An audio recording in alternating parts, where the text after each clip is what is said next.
Kiekvieną sekmadienio vakarą jūs ištikimieji mūsų žiūrovai laukiate 7:30 vakaro, kai LNK televizija pradeda rodyti talentų laidą 2 minutės šlovės. Kaip, Zigmai, jauties? O tu pavydė. Žiauriai. Mes laidos kūrybinė grupė eteriui ruoštis pradedame kur kas anksčiau, tam, kad jūs pasiektų kokybišką laidą. Tačiau kai kurių dalykų surepetuoti neįmanoma. Štai kad ir vedėjų išėjimo į sceną. Kartais net profesionalai susipainioja užuolaidose.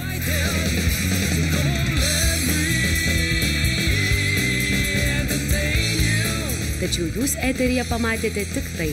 Labas vakaras, gerbėmieji LNK televizijos žiūrovai. Suteikėme unikalią progą pamatyti tai, kas vyksta užkulisiuose ir nepatenka į eterį. Jei 2 minutės šlovės nežiūrėsi, tai tik tais po to bėdos turėsi. Mes jūs nustebinsime, Įdomiausi dalykai vyksta tada, kai jūs žiūrite reklamą. Štai Violeta per reklamą dažniausiai kramsnoja sausainius. Vėl tu čia. Vytenis aktyviai užsiima propagandą. Nu, Justinai, duok rankeną. Visada žiūrėk televiziją, ten kai kada būna ir įdomu. Kas žino, gal būtent todėl užsišnekėjęs užkulisiuose Vytenis kartais pamiršta apie tiesioginį eterį ir kažkur, liaudiškai tariant, nukiša savo mikrofoną. O laidos kūrybiniai grupiai tenka eiti jo ieškoti. Labas vakaras, gerbėmieji. Taip, skubėjau, kad net mikrofoną buvau pamiršęs, bet viską suspėjau jums pasakyti. Ko gero jums įdomu, kokios mintys tuo metu sukasi mūsų vedėjų galvose.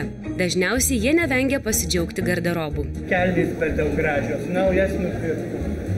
Padarysite, kad kelnys matytųsi spalva, kad nebūtų juodų.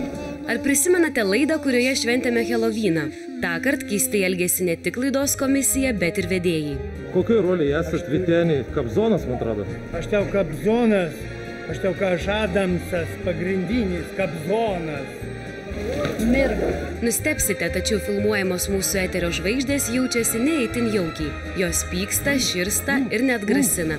Ar tu nori gauti snukį ir primamo mamos lendi? Tai nusisuk geriau į paprastus žmonės. Eik, leis susikaupti, finalas, turėk, palaukti. Čia per tave šiandien padariau klaidą. Vyteni, dabar į baliuką šausit? Tu mane visą laiką blaškai. Aš per tave šiandien padariau baisę klaidą. Jeigu dar kartą tave čia pamatysiu, tau viskas. Tačiau nereikia ant jų pykti, juk iš tiesų tiesioginėme eteryje šie patyrę scenos vilkai jaudinasi ne ką mažiau nei mūsų dalyviai, išgyvenantys savo pirmasias 2 minutės šlovės. Eikite, šiandien trukdykite, eikite. Mes jūs nustebinam.